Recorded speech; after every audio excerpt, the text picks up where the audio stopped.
আমি মাহফিলে প্রশ্ন উত্তর দেই না, প্রশ্ন দিয়েন না, জান এটা জানেন, উত্তর দেই না। আসেনি কোনো ভিডিওতে এই কথা? আচ্ছা আচ্ছা, হ্যাঁ ঠিক আছে ঠিক আছে, হ্যাঁ আপনারা রাখবেন না, এটা অন্য বিষয়। হ্যাঁ মানে দেই না বলতে আমি আসলে অতটুকু যোগ্যতা হয় না এখনো ডাইরেক্ট মাহফিলে প্রশ্ন উত্তর দেওয়ার। ফতুয়া বিভাগ বা বিভিন্ন জায়গায় দিলে ভালো হয়, যেই জায়গার যেই কাজ করবেন ফতুয়া বিভাগগুলা চাঙ্গা হবে, মাসালা সেখানে গিয়ে জিজ্ঞাসা করলে। একটা হাদিস শোনামুনি, ইবনে মাজা 223 নম্বর হাদিস, কায়েস ইবনে কাসিরের বর্ণনা। তিনি বলেন, কুনতু জালিসান ইনদা আবি দারদা ফি মসজিদি দিমাশক, আমি দামেশকের মসজিদে বসা আবু দারদা রাদিয়াল্লাহু তাআলা আনহুর কাছে। আতাহু রাজুলুম মিনাল মাদিনা, আবু দারদার সাথে আমি মসজিদে বসা, দামেশকের মসজিদে। মদিনা থেকে এক ব্যক্তি আসছে রসুলের সাহাবী আবু দারদার সাথে দেখা করতে। কোত্থেকে? তাহলে বলেন তো, মদিনা থেকে দামেশক, বলেন মদিনা থেকে। এই আজকে গুগলে সার্চ দিবেন যে মদিনা থেকে দামেশকের দূরত্ব কতটুকু, দেখবেন লেখা আছে প্রায় 1267 কিলোমিটার বর্তমান হিসাব অনুযায়ী। কত কিলোমিটার? এর চেয়ে আরো বেশি বর্তমান হিসাবে। তা এক ব্যক্তি আসছে মদিনা থেকে আবু দারদার কাছে। আসার পরে আবু দারদা রাদিয়াল্লাহু তাআলা আনহু বলে, কোত্থেকে আসছো? কয় মদিনা থেকে আসছে। কয় মদিনা থেকে তুমি দামেশকে আসছো কেন? কয় আপনার কাছে আসছি শুধু একটা বিষয় জানতে। কয়টা? কয় কি বিষয়? কয় লিহাদিসিন বালাগানি মুহাদ্দিসুহু আন রাসূলিল্লাহি সাল্লাল্লাহু আলাইহি সাল্লাম, আমি শুনলাম একটা হাদিস আমার জানা আছে, তবে এই হাদিসটা নাকি আপনি নবীর থেকে বর্ণনা করেছেন, শুধু এটা যাচাই করতে আসতেছি যে আসলে হাদিসটা আপনি কইছেন কিনা আর এটা নবীর হাদিস কিনা, শুধু এতটুকু যাচাই করতে আমি মদিনা থেকে এই দামেশকে আপনার কাছে আসছি। বর্তমান হিসাব অনুযায়ী কয় কিলোমিটার? 12 না 1200, 12 কিলোমিটার না 1200। হ্যাঁ, এখান থেকে বাসে উইটা ঢাকা যাবেন, ফতুয়া বিভাগে গিয়ে ফতুয়াটা জমা দিবেন, অথবা পাশে মুরাদনগর মাদ্রাসায় যাবেন, মুফতি আমজাদ সাহেবের কাছে, মুজাফফরুল মাদ্রাসায় হজরতের কাছে গিয়ে লিখিত ফতুয়া চাইবেন, দিয়ে দিবে কোনো বিষয়ে জানার থাকলে। ঠিক আছে না? আর জানার বিষয়গুলো এইভাবে জানবো আমরা, আল্লাহ বুঝার তৌফিক দান করেন। হাদিসটা শেষ করি। কি হাদিস জানতে হয়েছে? কয় কোন হাদিসটা? কয় তুমি কি কোনো ব্যবসা করার জন্য দামেশকে আসো নাই? কয় না। কয় ওয়ালা যা আবিকা গৈরুহু, এই একটা হাদিস জানতেই তুমি আসছো? কয় হ্যাঁ। আসলে অন্য কোনো কারণে আসো নাই? বিশ্বাস করেন অন্য কোনো কারণে আসেনি। কোন হাদিসটা?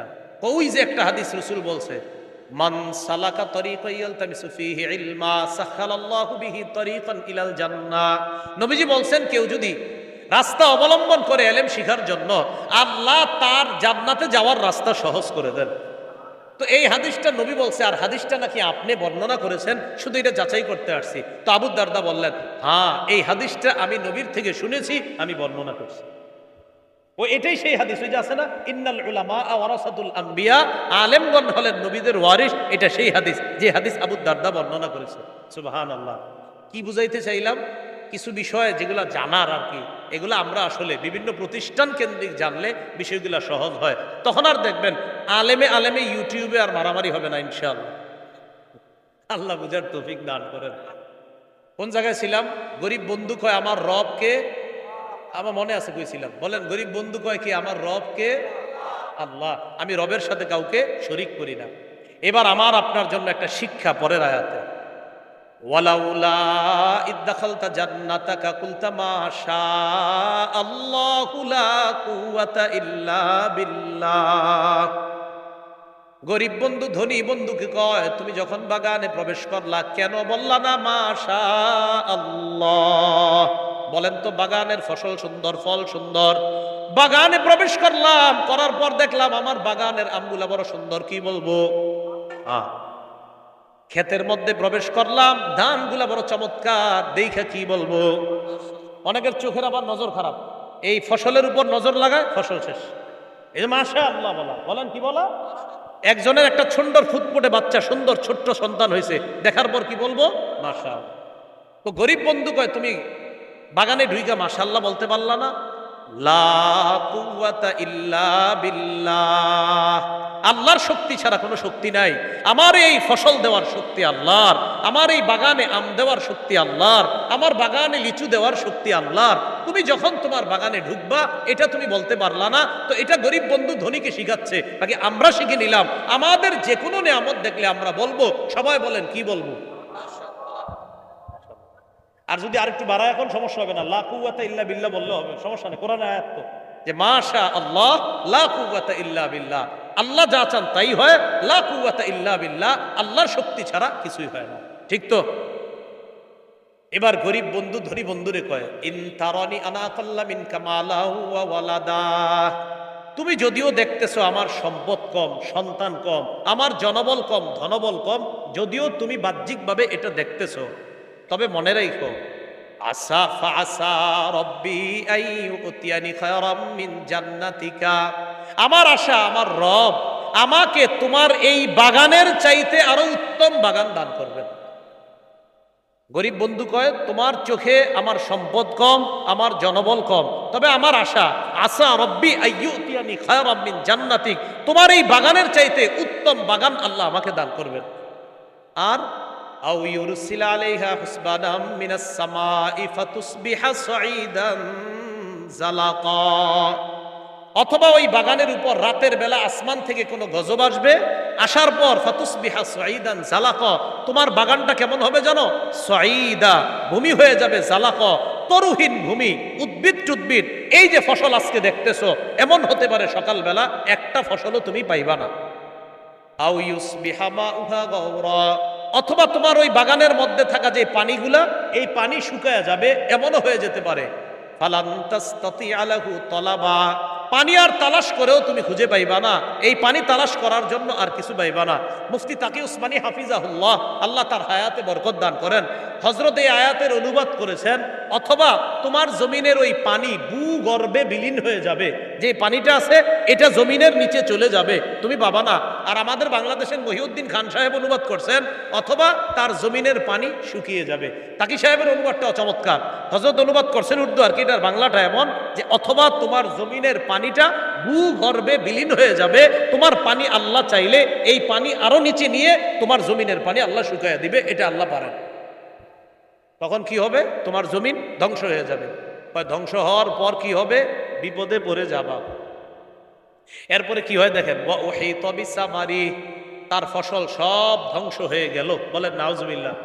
এবার আগের কথায় আসেন, সে কি বলছিল? এক নাম্বার, আমার এই ফসল কখনো ধ্বংস, দুই নাম্বার, আমি মনে করি না কখনো কিয়ামত হবে, এটা আমি মনে করি না, তিন নাম্বার, রবের কাছে গেলেও বেশি পাবো।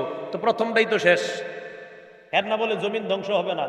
এখন সকালবেলা কি করতেছে? আমার দিকে তাকান, ফাসবাহা ইউকাল্লিবু কাফাইহি আলা মা আনফাকা ফিহা, হাত কসলাইতেছে এভাবে এভাবে সকালবেলা, ফাসবাহা ইউকাল্লিবু কাফাইহি আলা মা আনফাকা ফিহা, জমিনের উপর যত টাকা খরচ করছে এই টাকার উপর আফসোস করে এইভাবে হাত কসলাইতেছে। কারণ আপনি না 1-2 লাখ টাকা খরচ করে ফেলছেন, 5-10 লাখ টাকা এখন খরচ করছে, এখন ফসলগুলা পাবে, তখন আফসোস করতেছে, হায় হায় কত কিছু দিলাম এই জমিনের মধ্যে, এখন দিয়ে কিছুই নাই। তো আল্লাহ বলে, ফাসবাহা ইউকাল্লিবু কাফাইহি আলা মা আনফাকা ফিহা, হাত কসলাইতেছে সকালবেলা, কসলাইতে কসলাইতে কি বলে দেখেন, ইয়া লাইতানি লাম উশরিক বিরব্বি আহাদা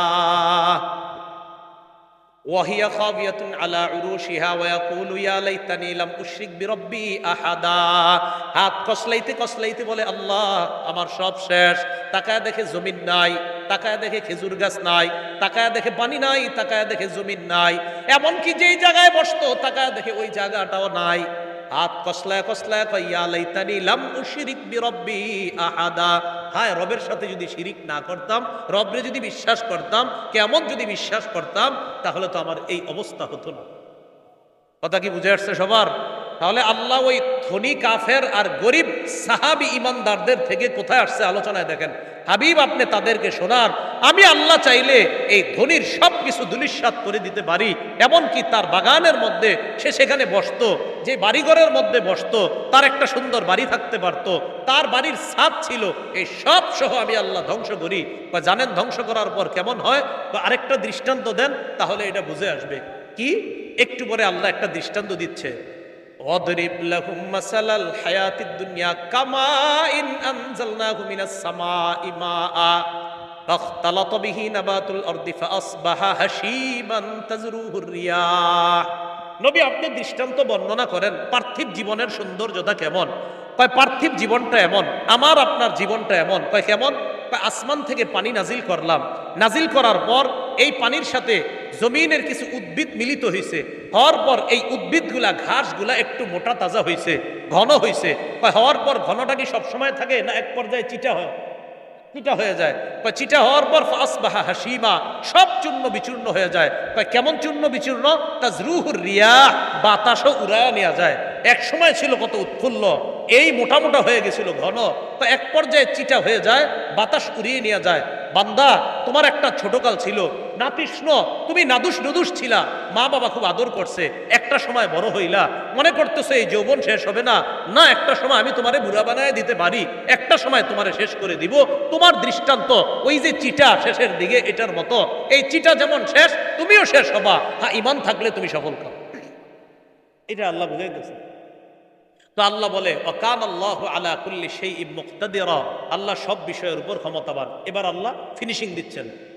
আল মালু ওয়াল বানুনা জিনাতুল হায়াতিদ দুনিয়া, বলেন আমার সাথে সবাই, সম্পদ, সন্তান দুনিয়ার চাকচিক্য। সন্তান, সম্পদ ক্ষণস্থায়ী। এবার আমার সাথে বলেন, ক্ষণস্থায়ী সম্পদ, ক্ষণস্থায়ী সন্তান, দুনিয়ার সৌন্দর্য। কি সুন্দর করে আল্লাহ কয় দেখেন, ওয়াল বাকিয়াতুস সালিহাত, চিরস্থায়ী নেক আমল। বলেন চিরস্থায়ী নেক আমল তোমার রবের কাছে উত্তম। তাহলে এবার প্রথম থেকে বলেন, বলেন ক্ষণস্থায়ী সন্তান, ক্ষণস্থায়ী সম্পদ, দুনিয়ার কিছুদিনের সৌন্দর্য, চিরস্থায়ী নেক আমল, চিরস্থায়ী আখেরাতের সৌন্দর্য। সন্তান, সম্পদ, চিরস্থায়ী দুনিয়ার সৌন্দর্য। সন্তান, সম্পদ, ক্ষণস্থায়ী দুনিয়ার সৌন্দর্য, নেক আমল, চিরস্থায়ী আখেরাতের সৌন্দর্য। এটা আল্লাহ ফিনিশিং দিচ্ছেন। আল মালু আল বানুন জিনাতুল হায়াতিদ দুনিয়া, সন্তান সম্পদ পার্থিব জীবনের চাকচিক্য। ওয়াল বাকিয়াতুস সালিহাত খায়রুন ইনদা রাব্বিকা সাওয়াবা, নেক আমল অবশিষ্ট যেগুলা থাকবে এগুলা তোমার রবের কাছে অতি উত্তম প্রতিদানে।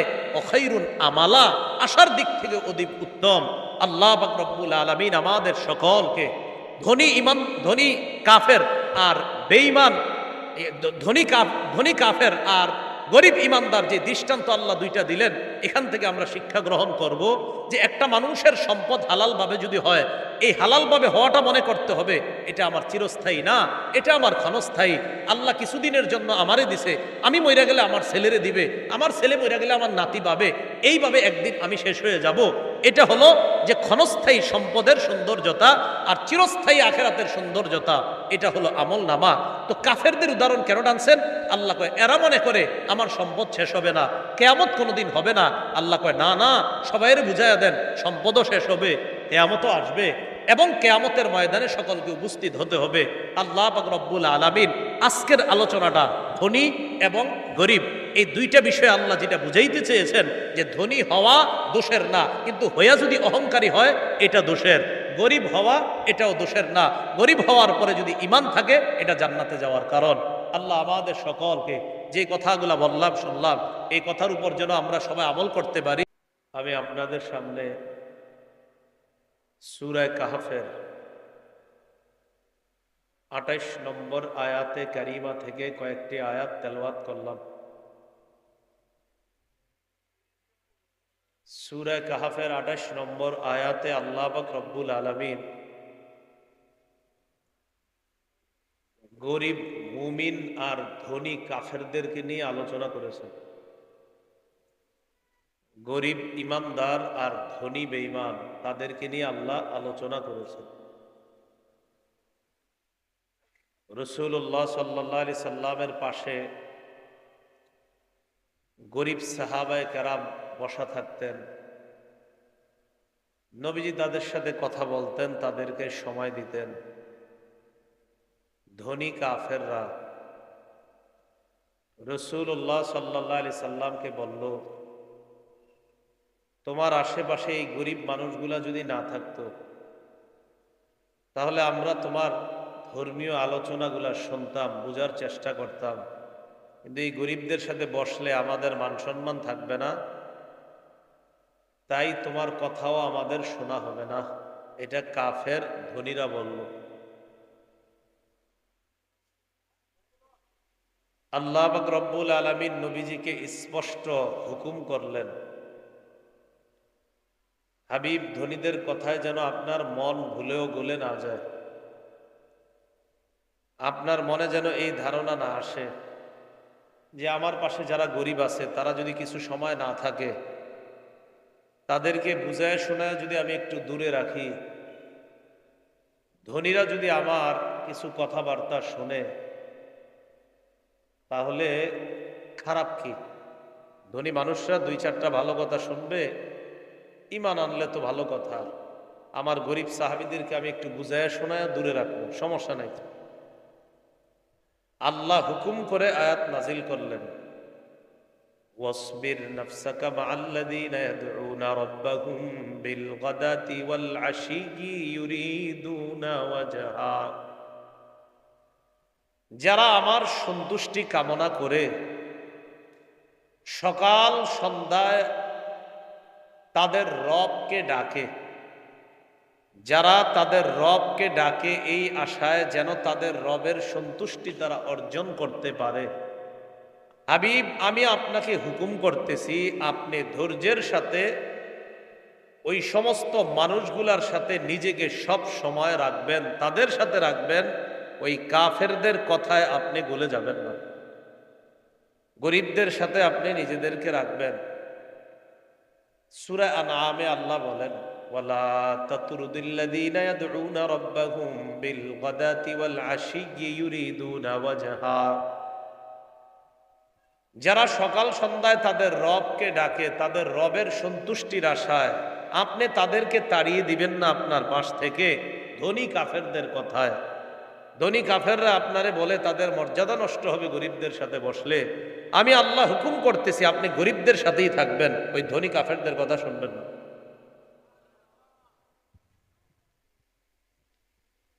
এরপরে আল্লাহ বলেন, ওয়ালা তাদু আইনাকা আনহুম তুরিদু জিনাতাল হায়াতিদ দুনিয়া। পার্থিব জীবনের চাকচিক্য, সৌন্দর্যতা, পার্থিব জীবনের আকর্ষণীয় লোভনীয় বিভিন্ন বিষয় পাওয়ার আশায় আপনার চোখ যেন এই গরিবদের থেকে অন্যদিকে সরে না যায়। নবীজিকে আল্লাহ বলতেছে আপনার চোখ এই গরিবদের থেকে যেন অন্যদিকে সরে না যায়। পার্থিব জীবনের সৌন্দর্যতা, পার্থিব জীবনের চাকচিক্য, এটা অর্জনের আশায় যেন আপনার চোখ গরিবদের থেকে অন্যদিকে না যায়। উদ্দেশ্য হলো গরিব মুমিনদের সাথে থাকবেন, ধনী কাফেরদের কথায়, ধনী কাফেরদের বিভিন্ন সুন্দর সুন্দর কথার কারণে গরিব ইমানদারদেরকে আপনি কখনো তাড়ায়া দিবেন না। এটা আল্লাহ পাক রব্বুল আলামিন নবীজির হুকুম করলেন। এরপরে আল্লাহ কি বলে দেখেন, ওয়ালা তুতি' মান আগফালনা কলবাহু আন যিকরিনা ওয়াত্তাবা'a হাওয়াহু ওয়া কানা আমরুহু ফুরুতা। আপনি ওই ব্যক্তির অনুসরণ করবেন না, মান আগফালনা কলবাহ, যার অন্তরটাকে আমি গাফেল করে দিয়েছি, আন যিকরিনা, আমার জিকির থেকে, আমার স্মরণ থেকে। আর মানে আমার স্মরণ থেকে যার অন্তর গাফেল, যে আমাকে মনে করার সময় পায় না, নবী আপনি তার অনুসরণ করবেন না। ওয়াত্তাবা'a হাওয়া, যে কুপ্রবৃত্তির অনুসরণ করে, যে নফসের কথা শুনে। ওয়া কানা আমরুহু ফুরুতা, যার কার্যকলাপ সীমা ছাড়িয়ে গিয়েছে, যার কার্যকলাপ অবাধ্যতার পর্যায়ে পৌঁছে গিয়েছে, নবী আপনি তার অনুসরণ করবেন না। এরপরে আল্লাহ পাক রব্বুল আলামিন বলেন, ওয়াকুলিল হাক্কু মির রাব্বিকুম ফামান শাআ ফালইউমিন ওয়া মান শাআ ফালইয়াকফুর।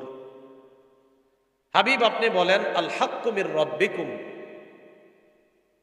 তোমাদের রবের পক্ষ থেকে সত্য এসে গিয়েছে। ধনী কাফের যারা আছে এদেরকেও বলে দিবেন তোমাদের রবের পক্ষ থেকে সত্য এসে গিয়েছে। এখানে সত্য দ্বারা উদ্দেশ্য ঈমানের বিষয়টা, তোমাদের রবের পক্ষ থেকে এসে গিয়েছে। ফামান শাআ ফালইউমিন, কেউ যদি চায় ঈমান আনবে, ওয়ামান শাআ ফালইয়াকফুর, কেউ যদি চায় ঈমান না আনুক, এটা তার ইচ্ছা। ঈমান যে সত্য এই ধনী কাফেররা এখন বুঝে, যে ঈমান সত্য এটা এরাও বুঝে। আপনি বলেন ঈমান তোমাদের রবের পক্ষ থেকে এসেছে, এটাই সত্য, এটা গ্রহণ করলে জান্নাত, এটা গ্রহণ না করলে জাহান্নাম। এটা কাফেররাও এখন জানে যে ঈমানই মূলত সত্য। এরা চাইলে ঈমান আনুক, চাইলে ঈমান না আনুক, কোনো সমস্যা নাই। আপনি শুধু বলেন যে সত্য এসে গিয়েছে, মানলে মানো, না মানলে নাই। এটা আল্লাহ জানায় দিলেন যে কাফেরদের কথায় আপনি এরকম আকৃষ্ট হয়ে পড়েন না যে এদেরকে একটু কথা স্পেশাল ভাবে কই, না, দরকার নাই। এরা জানে আপনি যা করছেন, আপনার গরিব ইমানদার সাহাবীরা যেটা করছে এটা সত্য, এরা জানে। আবার প্রেস্টিজের কি দরকার? এটা আল্লাহ বলে দিন। এখান থেকে কি শিখলাম? হক গ্রহণ করার ক্ষেত্রে প্রেস্টিজের দরকার নেই, যে আমারে উনি আলাদাভাবে বলতে হবে, দরকার নেই। সুদ হারাম এই এলাকার বালেক কে না জানে এই কথাটা? বলেন, সুদ যে হারাম, হ্যাঁ, সবাই জানে সুদ হারাম, এটা সবাই জানে। সুদ হারাম এটা সবাই জানে। তো আল্লাহ পাক রব্বুল আলামিন বললেন, কাফের ধনী যারা আছে এদের কথায় আপনি আলাদা আকৃষ্ট হওয়া দরকার নাই। সত্য এখন স্পষ্ট। মন চাইলে ঈমান আনুক, সত্যকে গ্রহণ করুক, মন না চাইলে সত্যকে গ্রহণ না করুক। তবে ঈমান এটাই সঠিক, ঈমান গ্রহণ করা এটা জান্নাতের রাস্তা, ঈমান গ্রহণ না করা জাহান্নামের রাস্তা। হাবিব এটা এখন কাফেররাও জানে। আপনি শুধু শুধু গরিবদেরকে তাড়িয়ে দিবেন না, এটা হলো আল্লাহর উদ্দেশ্য।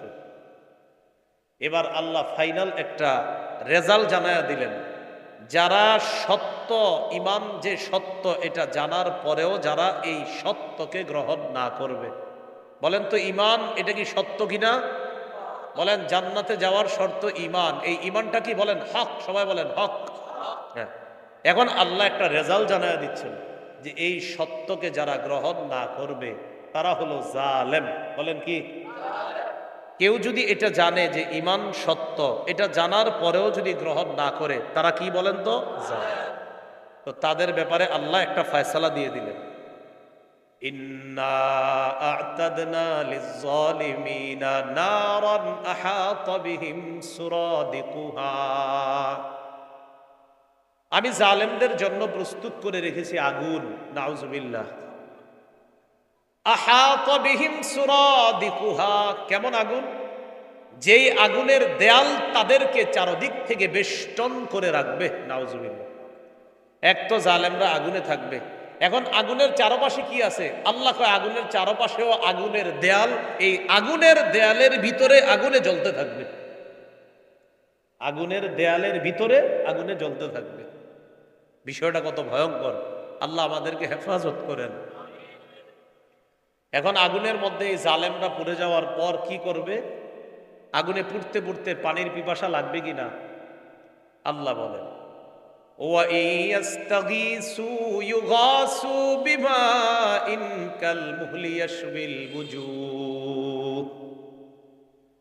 তারা যদি পানি চায়, ইউগাসু বিমাইন কালমুহ, তেলের নিচে যেই কালো তেলটা আছে, তেলের নিচে যে কালো তেল, আল্লাহ বলেন ওই কালো তেলের মতো ছাই কালারের পানি তাদেরকে দেওয়া হবে। কেমন পানি? ইয়াশবিল উজুহ, এই পানি তাদের চেহারা জ্বালিয়ে দিবে। খালি মুখের কাছে নিবে পানি পান করার জন্য, চেহারা জ্বালিয়ে দিবে। ইয়াশবি মানে জ্বালিয়ে দেওয়া, আল বুজুহ তাদের চেহারাটা একদম জ্বালিয়ে দিবে, ছাই করে দিবে। ইয়াশবিল বুজুহ মানে চেহারাটা একদম জ্বালিয়ে ছাই করে দিবে। এখন এই পানিটা কি ভালো না খারাপ? বলেন তো। খারাপ। আল্লাহ বলেন বিইসাশ শারাব, কতই না মন্দ পানি। ওয়াসাআত মুরতাফাকা, আর তারা যেখানে আছে এটা ভালো না খারাপ? আর বলেন ভালো না খারাপ? আল্লাহ বলেন ওয়াসাআত মুরতাফাকা, তাদের আশ্রয় স্থল কতই না মন্দ। তাহলে তাদের পানিটাও মন্দ, তারা যেখানে আছে এটাও মন্দ। আল্লাহ আমাদেরকে সত্য জানার পরেও সত্য বর্জন না করে যেন সত্য গ্রহণ করতে পারি, আল্লাহ তৌফিক দান করেন। তা ইটের আগুনের দেয়াল, তাদেরকে পানি দেওয়া হবে, পানির কালারের পানি। কি কালারের পানি? ছাই। এই পানি তাদের খুব আরামদায়ক হবে, চেহারাকে কি করবে? জ্বালিয়ে দিবে। পানিটা খুব ভালো। আল্লাহ বলে বিইসাশ শারাব, পানিটাও মন্দ, থাকার জায়গাটা ভালো। আল্লাহ বলে ওয়াসাআত মুরতাফাকা, থাকার জায়গাটাও খুব খারাপ। আল্লাহ হেফাজত করেন। বিপরীত দিকে আমরা যারা সত্য গ্রহণ করেছি বলেন আলহামদুলিল্লাহ। এই ঈমান নিয়ে যেন আমরা সবাই মরতে পারি। আল্লাহ বলেন ইন্নাল্লাযীনা আমানু ওয়া আমিলুস সালিহাত ইন্না লা নুযীউ আজরা মান আহসানা আমালা। নিশ্চয়ই যারা ঈমান এনেছে এবং নেক কাজ করেছে তারা জেনে রাখুক ইন্না লা নুযীউ আজরা মান আহসানা আমালা। যারা ভালো কাজ করে আমি আল্লাহ তাদের আমল নষ্ট করি না। ইন্না লা নুযীউ, আমি নষ্ট করব না, আজরা মান, তাদের প্রতিদান, আহসানা আমালা, যারা ভালো কাজ করছে। আল্লাহ বলেন ঈমান আনে নেক কাজ করে এই মানুষগুলাকে হাবিব আপনি জানায়া দেন আমি আল্লাহ এই ঈমানদার যারা নেক কাজ করছে তাদের আমল বরবাদ করব না, নষ্ট করব না। তাহলে ঈমান আর নেক কাজ নিয়ে যদি আল্লাহর কাছে যেতে পারি, আল্লাহ পাক রব্বুল আলামিন আমাদেরকে বললেন তোমাদের প্রতিদান আমি নষ্ট করব না। দেখি আপনারা কোরআন বুঝে থাকলে বলেন সত্য গ্রহণ করার কারণে আল্লাহ আমাদের আমল বরবাদ করবেন না, সত্য জানার পরেও গ্রহণ না করার কারণে আগের শ্রেণীকে আল্লাহ কি বলছে? এই তো মাশাআল্লাহ। এখন আমরা যে ঈমান আনলাম, আনার পর আমাদেরকে আল্লাহ দিবেন কি? উলাইকা লাহুম জান্নাতু আদনিন তাজরি মিন তাহতিহিমুল আনহার। তাদের জন্য রয়েছে চিরস্থায়ী চিরসুখের বসবাসের জান্নাত, যাদের তলদেশ দিয়ে নহর সমূহ প্রবাহিত হবে। ইউহাল্লাউনা ফিহা মিন আসাবিরা মিন যাহাব।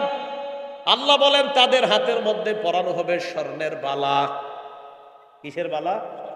আমার সাথে বলেন দুনিয়াতে পুরুষের জন্য স্বর্ণ পরা হারাম। বলেন বলেন দুনিয়াতে পুরুষের জন্য স্বর্ণ পরা হারাম। আখেরাতে জান্নাতের মধ্যে পুরুষের জন্য স্বর্ণ রূপা আল্লাহ হালাল করে দিল।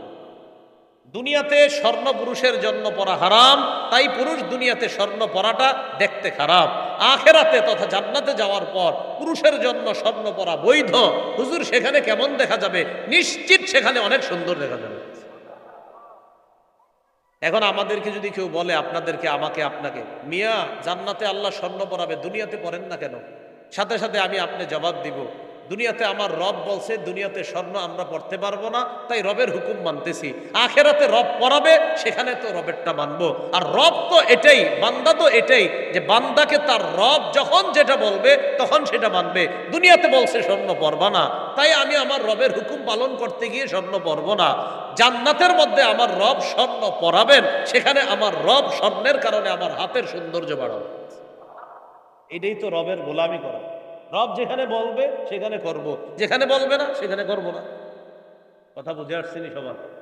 আচ্ছা, এখন এই যে কথাটা আপনারা বুঝলেন যে স্বর্ণ পরানো হবে কাদেরকে? বালা পরানো হবে পুরুষদেরকে। এরপরে আল্লাহ বলেন ওয়ায়ালবাসুনা সিয়াবান খুদরাম মিন সুন্দুসিন ওয়া ইস্তাবরাক। পাতলা এবং মোটা রেশমের সবুজ কাপড় তারা পরিধান করবে। আল্লাহ পাক বলেন মুত্তাকিইনা ফিহা আলাল আরাইক।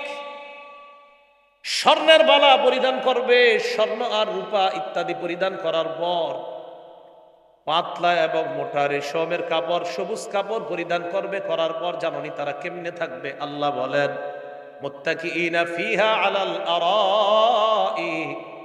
পালঙের মধ্যে এভাবে হেলান দিয়ে বসের মতো জান্নাতি পুরুষরা আরাম করবে। বস বস কি বলেন তো? বস। এই জন্য তো আমরা দুনিয়াতে গুনাহের যেসব জায়গায় গিয়ে এইভাবে শোয়া যায় আমরা সেখানে যাই না, ঠিক না? আরে যাই নাকি আমরা? দুনিয়াতে কিছু কিছু জায়গা দেখবেন এমনি অনেকে শুয়ে থাকে, তো দুনিয়াতে আমরা কেন যাই না? সেগুলা গুনাহের জায়গা। যে মুমিনরা তোমরা কেন যাও না? জবাব, আমরা অস্থায়ী সুখ এই জন্য গ্রহণ করি না কারণ স্থায়ীভাবে আল্লাহ সিংহাসনে হেলান দেওয়ার ব্যবস্থা জান্নাতে করবেন। তো আপনি আর আপনি যে এইভাবে যখন থাকবেন আল্লাহ কবুল করেন। ইয়াতুফু আলাইহিম বিলদানুম মুখাল্লাদুন বিআকওয়াবিন ওয়া আবারিক। এইভাবে যখন হেলান দিয়ে থাকবে ছোট্ট ছোট্ট বাচ্চারা জগ এবং গ্লাস নিয়ে তাদের সামনে শরাবান তহুরা নিয়ে ঘুরতে থাকবে আর গ্লাসে ঢাইলা তাকে দিবে, তিনি কি করবে? জান্নাতি ওই সিংহাসনে হেলান দিয়ে শরাবান তহুরা পান করবে আর পাশে থাকা বিবির সাথে আনন্দ উল্লাস করবে। এই জন্য তো আমরা মদ খাই না দুনিয়াতে। কি খাই না? কেন খাই না? জান্নাতে গেলে শরাবান তহুরা কি খাইবো দিলে? এর লেগে আমরা খাই না, কারণ এখানে গেলে আল্লাহ খাওয়াবে। দুনিয়ারটা অপবিত্র আর জান্নাতেরটা পবিত্র। সুবহানাল্লাহ। তাহলে দুনিয়ার অপবিত্র মদ আমরা কেন খাই না? জান্নাতে আল্লাহ আমাদেরকে পবিত্র শরাব পান করাবেন। বলেন কি পান করাবেন? পবিত্র শরাব। আল্লাহ কথাগুলা বুঝার তৌফিক দান করেন। এখন কথা হলো, আল্লাহ বলেন যারা ঈমানদার এবং নেক কাজ করে। ঈমান কি জিনিস? প্রথম কথা, ঈমান হলো অন্তরে থাকার জিনিস, মুখেও স্বীকার করার জিনিস। অন্তরেও রাখতে হবে, আবার মুখেও স্বীকার করতে হবে। অন্তরে থাকতে হবে, যেমন সূরা হুজুরাতের 15 নম্বর আয়াতে আল্লাহ বলেন, ইন্নামাল মুমিনুনা আল্লাযীনা আমানু বিল্লাহি ওয়া রাসূলিহি সুম্মা লাম ইয়ারতাবু। মুমিন তো তারা, আল্লাযীনা আমানু বিল্লাহ, যারা আল্লাহর প্রতি বিশ্বাস স্থাপন করে, ওয়া রাসূলিহি, রাসূলের উপর ঈমান আনে, সুম্মা লাম ইয়ারতাবু, সন্দেহ করে না। আল্লাহ বলেন ঈমানদার তারা যারা আল্লাহকে বিশ্বাস করে, রসুলকে বিশ্বাস করে, সুম্মা লাম ইয়ারতাবু, অন্তরে একটুও সংশয় রাখে না। তাহলে সুদ খাওয়া হারাম, অন্তরে যেন এই কথা কাজ না করে, আচ্ছা সুদটা কি কোনোভাবে জায়েজ হইতে পারলো না, এটা যেন কখনো আপনার দিলে না আসে। কোরআনে আল্লাহ সুদ হারাম বলেছে, হ্যাঁ আপনি এখন মানতে পারতেছেন না, কিন্তু আশাবাদী আপনি যে আমি ভবিষ্যতে সুদ ছেড়ে দিব ইনশাআল্লাহ। কিন্তু এই কথা স্বীকার করা যে সুদ হারাম, এটা আমি মানলেও হারাম, না মানলে হারাম, কিয়ামত পর্যন্ত সুদ হারাম। কথা বুঝছেন? মানে হারাম আমার দিল মানুক আর না মানুক, হারাম হারাম। বলেন হারাম কি? এটা কখনো হালাল হবে না। হ্যাঁ, অনেকে ভুলে অথবা আপনার অবুঝ হওয়ার কারণে, না বুঝে আপনারা অনেক হারাম পালন করতেছেন, যেটা ঠিক হচ্ছে না। কিন্তু এই কথা স্বীকার করেন যে আমি সুদের সাথে জড়িত, কিন্তু সুদ হারাম, এটা স্বীকার করেন। এই কথা বললেন না আবার সুদ খাওয়া হারাম হুজুররা পাইছে কই, নাউজুবিল্লাহ, এটা বললে ঈমান চলে যাওয়ার আশঙ্কা। সুদ হারাম, এটা আপনি হারাম হিসাবেই বিশ্বাস করতে হবে। তাহলে ঈমান এক নাম্বার, অন্তরে রাখবেন, কোনো সন্দেহ রাখবেন না। দ্বিতীয় কথা, ঈমান মুখেও স্বীকার করবেন। সূরা বাকারার 136 নম্বর আয়াত আল্লাহ বলেন, কুলু আমান্না বিল্লাহ ওয়া মা উনজিলা ইলাইনা ওয়া মা উনজিলা ইলা ইব্রাহিম ওয়া ইসমাঈল ওয়া ইসহাক ওয়া ইয়াকুব ওয়াল আসবাতি ওয়া মা উতিয়া মূসা ওয়া ঈসা ওয়া মা উতিয়ান নাবিয়্যুনা মির রাব্বিহিম লা নুফাররিকু বাইনা আহাদিম মিনহুম ওয়া নাহনু লাহু মুসলিমুন। তোমরা বলো আমান্না বিল্লাহ, বলেন আমার সাথে, আমরা আল্লাহকে বিশ্বাস করলাম। এটা কিন্তু মুখে বলছি, অন্তরে আসেনি। কয় নাই? আরে আসেনি। একটু আগে না বললাম অন্তরেও থাকতে হবে, অন্তরে সন্দেহ রাখা যাবে না। একটু আগে তো অন্তরেরটা স্বীকার করছি, হ্যাঁ আল্লাহ, অন্তরে সন্দেহ নাই। এখন মুখে বলতেছি আমান্না বিল্লাহ, আমরা আল্লাহর প্রতি বিশ্বাস স্থাপন করলাম।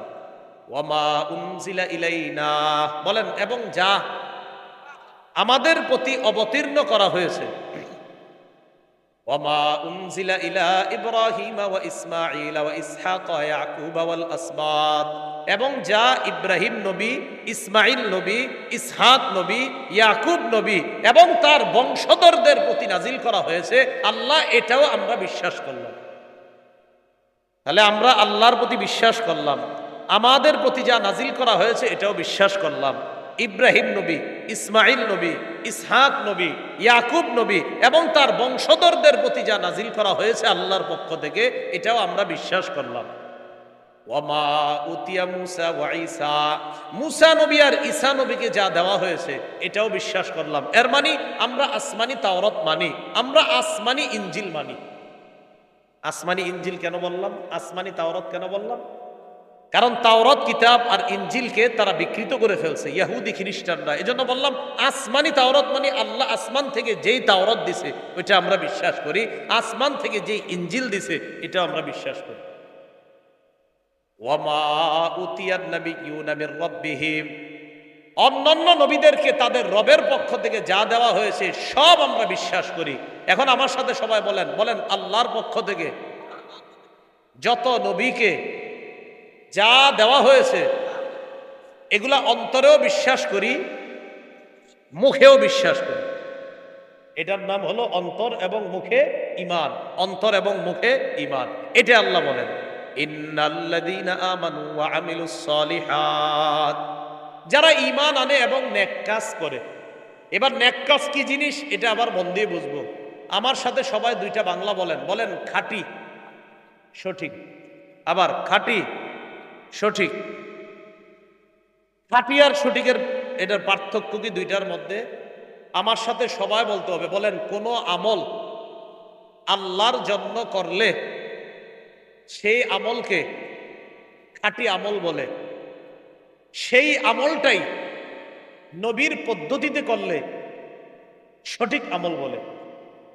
তাহলে আল্লাহর জন্য করলে খাঁটি আমল, নবীর পদ্ধতিতে করলে সঠিক আমল। আজকে এশার নামাজ আমরা যারা পড়ছি কার জন্য পড়ছি? কার পদ্ধতিতে? মনে রাখবেন, কোন আমল যদি আল্লাহর জন্য হয় আর নবীর তরিকায় হয়, কথার কথা আপনি দুরূদ পড়লেন আল্লাহরে খুশি করার জন্য আর নবীর শিখিয়ে দেওয়া পদ্ধতিতে। আবার বলছি, দুরূদ পড়লেন আল্লাহরে খুশি করার জন্য, দুই নবীর শিখানো পদ্ধতিতে। আপনার আমলে যখন এই দুইটা পাওয়া যাবে, আল্লাহর জন্য দুরূদ পড়ছেন তাই আপনার দুরুদের নাম হবে খাঁটি, নবীর পদ্ধতিতে পড়ছেন তাই এটার নাম হবে সঠিক। কোন আমল যদি খাঁটিও হয় সঠিক হয়, নিশ্চিত আল্লাহ কবুল করবে। এটা হলো আমিলুস সালিহাত। তাহলে এক নাম্বার জানলেন ঈমান আনা, মানে অন্তরেও মুখেও। দুই নাম্বার নেকামল করা। দেখি আলেম ছাড়া অন্যদের মধ্যে কয়েকজন বলেন তো, আমল আমাদের হতে হবে খাঁটি এবং সঠিক। খাঁটি হয় কিভাবে? আল্লাহর জন্য। আর সঠিক হয় কিভাবে? নবীর পদ্ধতিতে। এখন মনে করেন রাসূলুল্লাহ সাল্লাল্লাহু আলাইহি সাল্লামের প্রশংসা করব আমরা। কার প্রশংসা? এখন নবীজির প্রশংসা করব কারে খুশির জন্য? বলেন না আপনারা। রসুলের প্রশংসা করব কাকে খুশি করার জন্য? এখন রসুলের প্রশংসাটা কি রসুলের শিখানো পদ্ধতিতে হতে হবে কিনা? এই তো মাশাআল্লাহ লাইনে আছেন। তো দেখি আমরা নবীর প্রশংসা কিভাবে হয়। আল্লাহ পাক রব্বুল আলামিন পবিত্র কোরআনের সূরা কলামের 4 নম্বর আয়াতে বলেন, ওয়া ইন্নাকা লাআলা খুলুকিন আযীম। হাবিব, আপনি মহান চরিত্রের উপর অধিষ্ঠিত আছেন, এই ঘোষণাটা আমি আল্লাহ দিলাম। সুবহানাল্লাহ।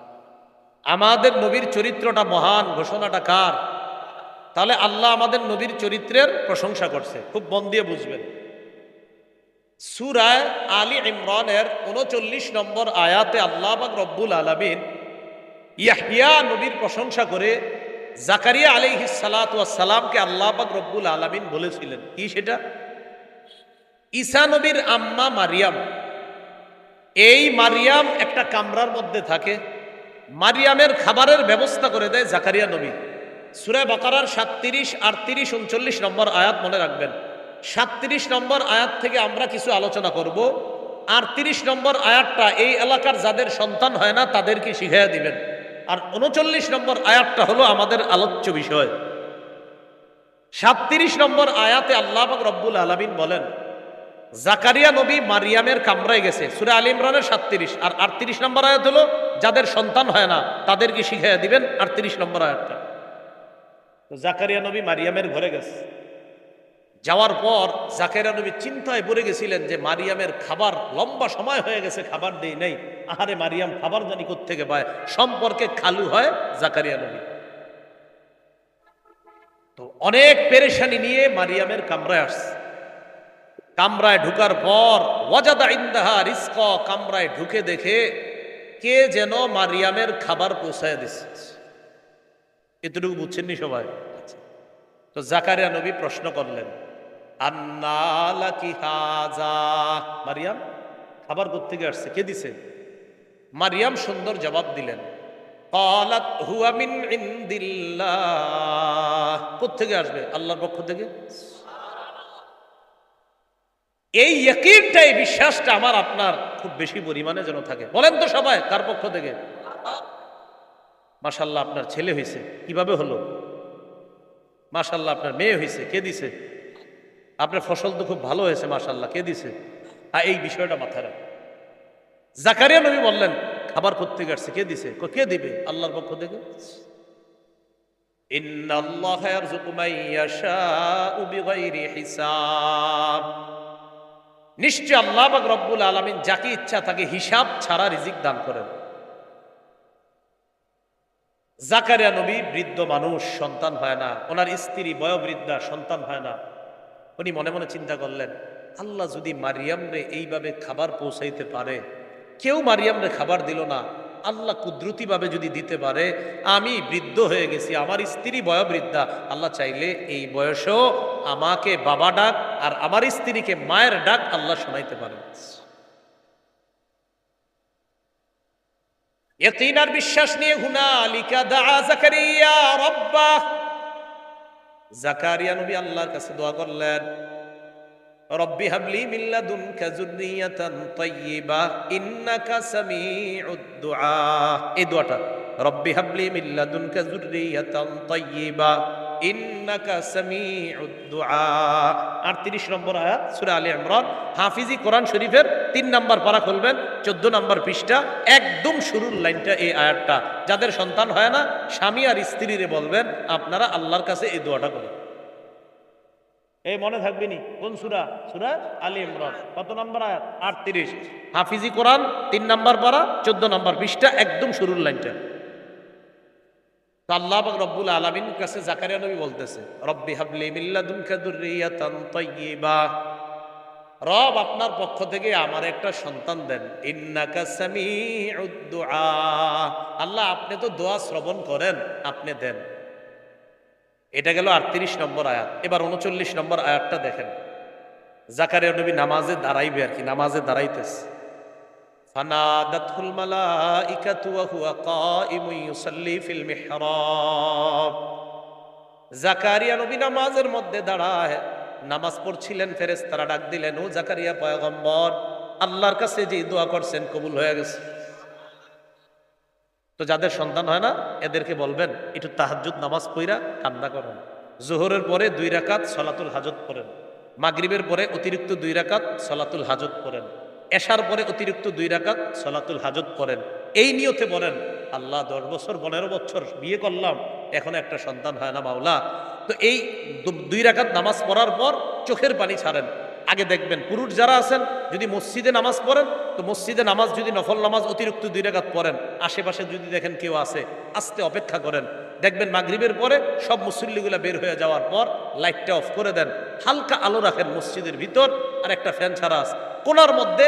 আল্লাহর কাছে চোখের পানি ছেড়ে এই কথাটা বলেন, আল্লাহ জাকারিয়া নবী ঠিক যেই দোয়াটা আপনার কাছে করছে আর আপনি তাকে সন্তান দিছেন, আল্লাহ আমিও এই দোয়াটা আপনার কাছে করতেছি মাওলা। নবী জাকারিয়াকে বৃদ্ধ বয়সে সন্তান দিছেন, মাবুদকে 15 বছর বিয়ে করলাম, সন্তান হয় না, আল্লাহ আমার একটা সন্তান দিয়ে দেন। এমনি কইছেন কয়দিন? একদিনও কর নাই। আপনারা এনে সেনে যান সন্তানের লেগে। হ্যাঁ, আল্লাহ বুঝার তৌফিক দান করেন। ফেরেশতারা জাকারিয়া নবীকে ডাক দিয়ে বলে, আন্নাল্লাহা ইউবাশশিরুকা বিয়াহইয়া,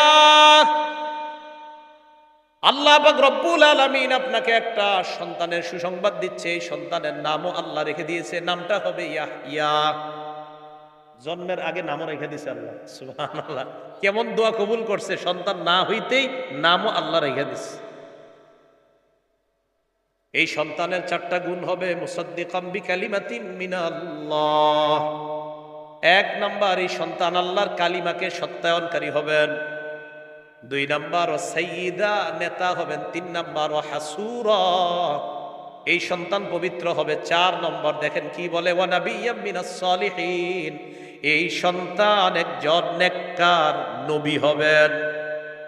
সন্তান হইছিনি এখনো না, হওয়ার আগে আল্লাহ কয় নাম হবে ইয়াহিয়া, গুণ হবে 4টা। তো আমি বুঝাইতে চাইতেছি আপনাদেরকে দোয়াটা কেমন দোয়া ছিল, যে দোয়া আল্লাহ কবুল কইরা সন্তান হওয়ার আগে নামও রাইখা দিছে, আবার 4টা গুণও বইলা দিছে। এর মধ্যে 4 নাম্বারটা, জাকারিয়া নবী, আমি আল্লাহ আপনার ছেলেরে নবী বানাবো।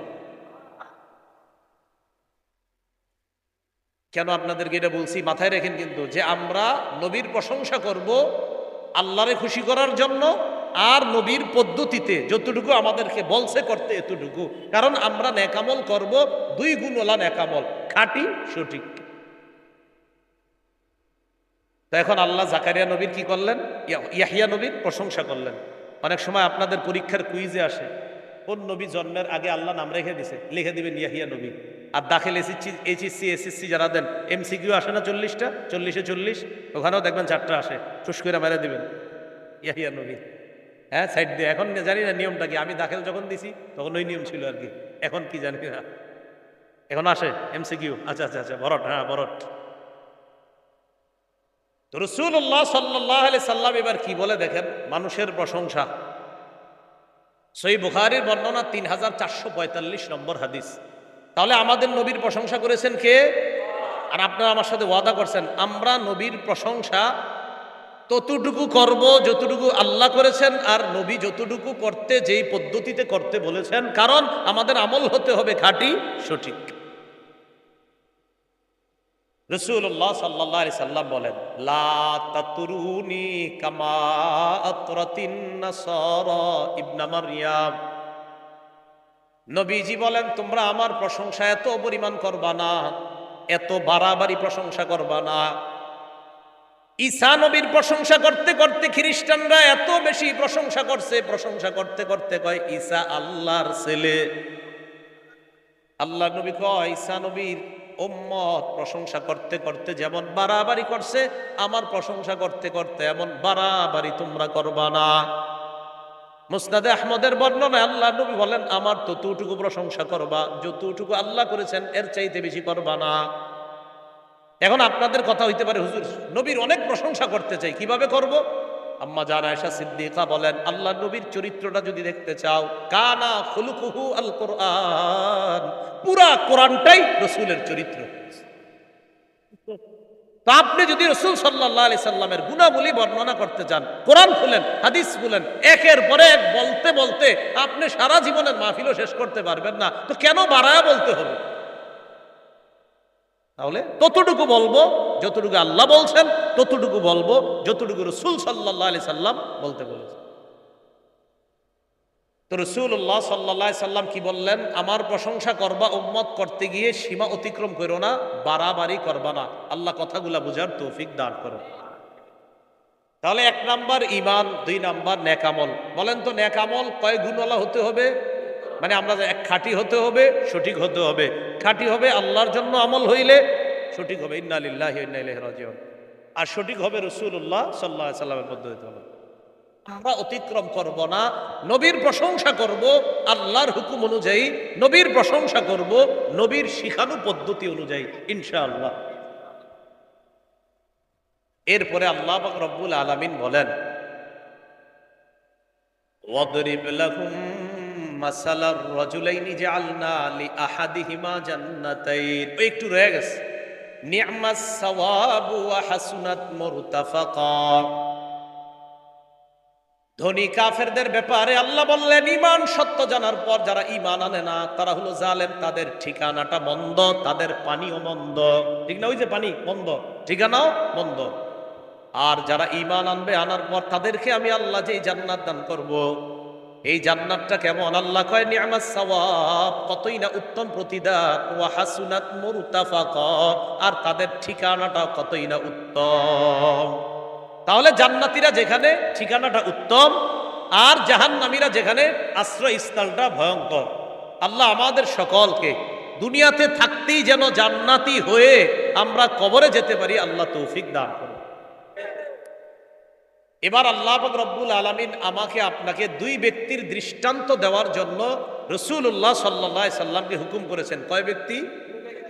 আমার সাথে বলেন, সম্পদ, পদমর্যাদা, বাড়ি গাড়ি আমাদেরকে যেন অহংকারী না বানায়, এই ব্যাপারে আল্লাহ এখন আলোচনা করেন। যে হাবিব, একটু আগে ধনী কাফেরদের আলোচনা করেছি আর গরিব ইমানদারদের আলোচনা করেছি। এখন আপনি 2 ব্যক্তির দৃষ্টান্ত উম্মতের সামনে পেশ করেন। একজন আরেকজন, এই 2 বন্ধু, একজন হলেন ধনী আর একজন গরিব। তাফসীরের কিতাবে আসছে এই 2 জন মূলত আপন ভাই ছিল। এই বর্ণনাটা দুর্বল, আপন ভাই তারা ছিল, বর্ণনাটা কি দুর্বল। আসলে বন্ধু ছিল এটা বলাই সতর্কতা। এক বন্ধুর টাকা পয়সা অনেক, খুব মন দিয়ে শোনেন কেমন। এক বন্ধুর 2টা আঙ্গুরের বাগান আছে, এটা লাগবে না, বন্ধ করে দেন, আওয়াজ হইতেছে। দুই পাশে এই দেখেন, এক বন্ধুর দুই পাশে দুইটা আঙ্গুরের বাগান। এটা কিন্তু গল্প না, এটা কোরআনে আল্লাহ বলবে, আগে মন দিয়ে বুঝেন, না হয় কোরআন বুঝবেন না। এক বন্ধু যিনি ধনী বন্ধু, তার এই দুই পাশে দুইটা আঙ্গুরের বাগান। তাহলে দেখেন তো আপনারা, দুইটা আঙ্গুরের বাগান, এই আঙ্গুরের বাগান দুইটার চারপাশে খেজুর গাছ, এটাও বলবে আল্লাহ কোরআনে। তাহলে দুইটা আঙ্গুরের বাগান আর চারপাশে কি গাছ? খেজুর গাছ।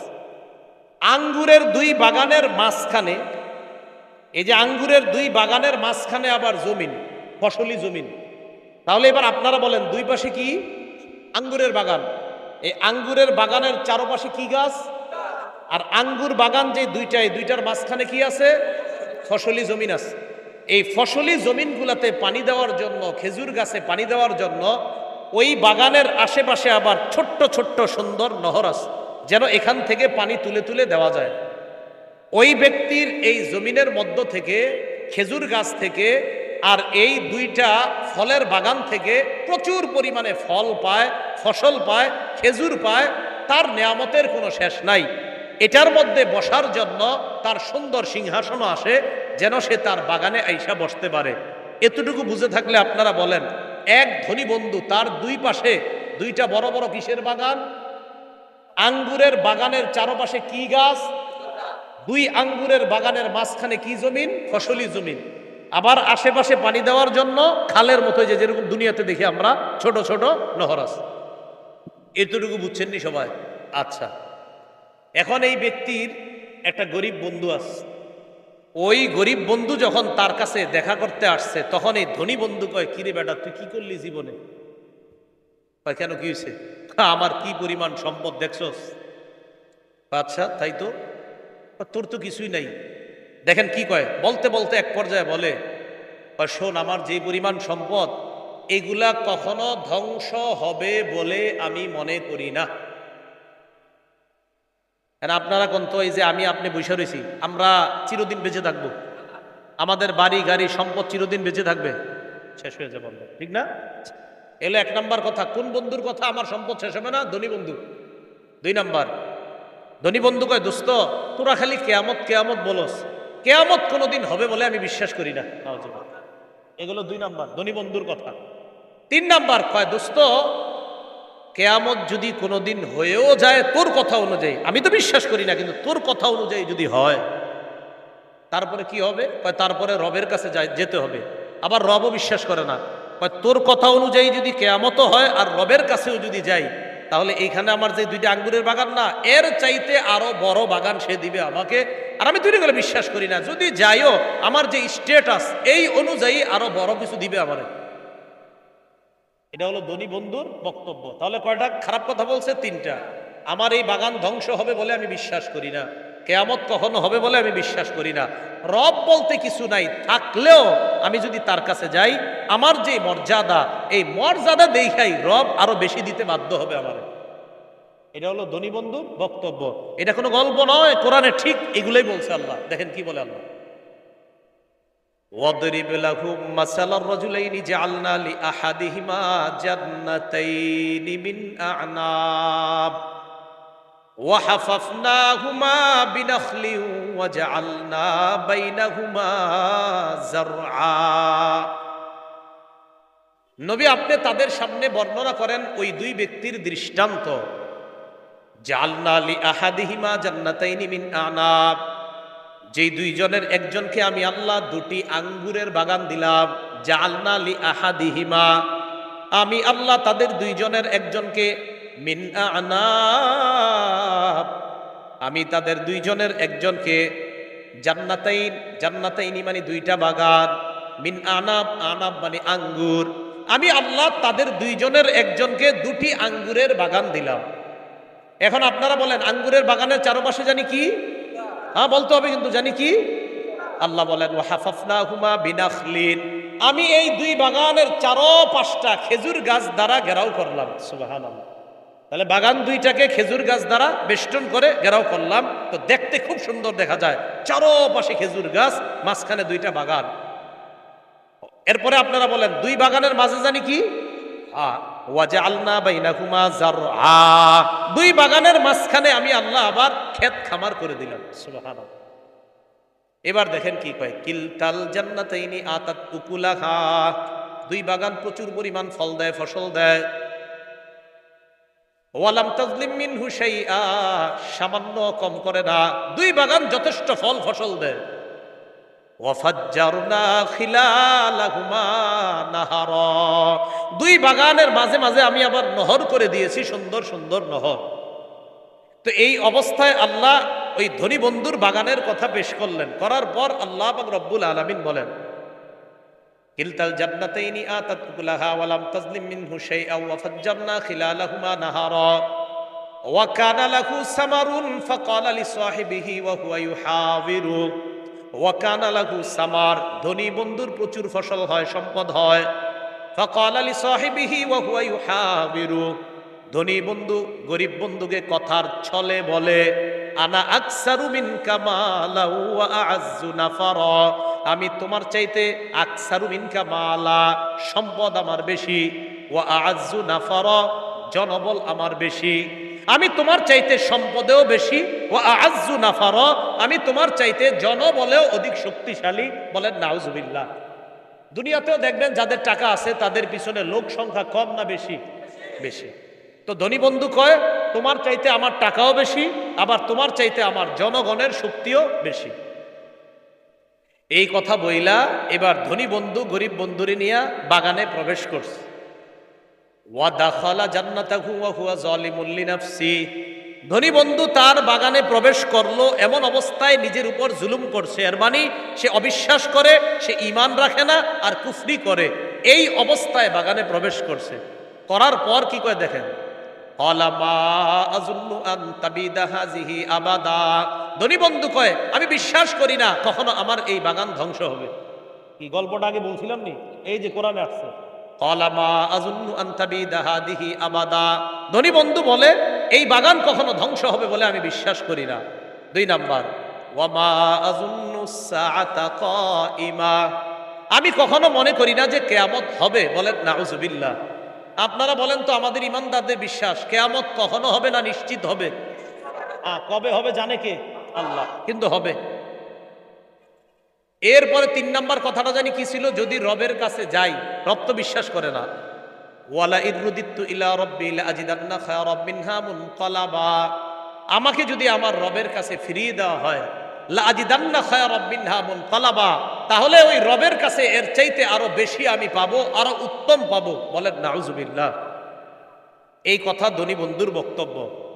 এবার গরিব বন্ধু কি বলে দেখেন, ক্বালা লাহু সাহিবুহু ওয়া হুয়া ইউহাবিরুহু আনা ওয়া হুয়া ইউহাবিরুহু আকাফারতা বিল্লাযী খালাকাকা মিন তুরাবিন সুম্মা মিন নুতফাতিন সুম্মা সাওয়াকা রাজুলা, গরিব বন্ধু ধনী বন্ধুকে কথার ছলে বলে, আকাফারতা বিল্লাযী খালাকাকা মিন তুরাব, ওই আল্লাহকে অস্বীকার করলা যে আল্লাহ তোমাকে মাটি থেকে বানাইলেন, সুম্মা মিন নুতফা, নাপাক পানি থেকে বানাইলেন, সুম্মা সাওয়াকা রাজুলা, তোমাকে একটা একদম সঠিক মানুষ হিসাবে পরিণত করলেন, এই আল্লাহকে তুমি অস্বীকার করলা।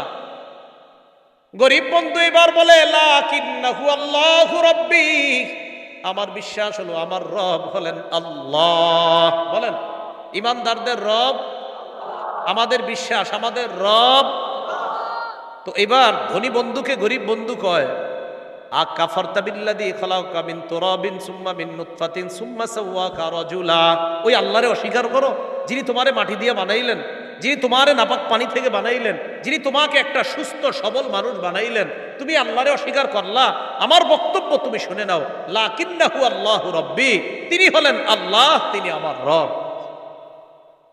এরপরে কি, ওয়ালা উশরিকু বিরাব্বি আহাদা, আমি আমার রবের সাথে কাউকে অংশীদার সাব্যস্ত করি না, আমি আমার রবের সাথে কাউকে শরিক করি না, আমার রবের সাথে আমি শিরিক করি না। বলেন আমার সাথে সবাই বলেন, বুঝে শুনে, প্রকাশ্যে অপ্রকাশ্যে, আড়ালে আবডালে, জলে স্থলে, ভুলেও শিরিক করার কল্পনাও যেন না আসে। করা তো দূরে, কল্পনাটাও যেন না আসে। শিরিক করেন না, শিরিক ছাড়া কবরে যান, ইমান নিয়ে যান। হইতে পারে বিভিন্ন অপরাধের কারণে সাজা ভোগ করবেন, কিন্তু খালি ইমানটা একটু নিয়ে যান, ইনশাল্লাহ একদিন জান্নাত পাবেন।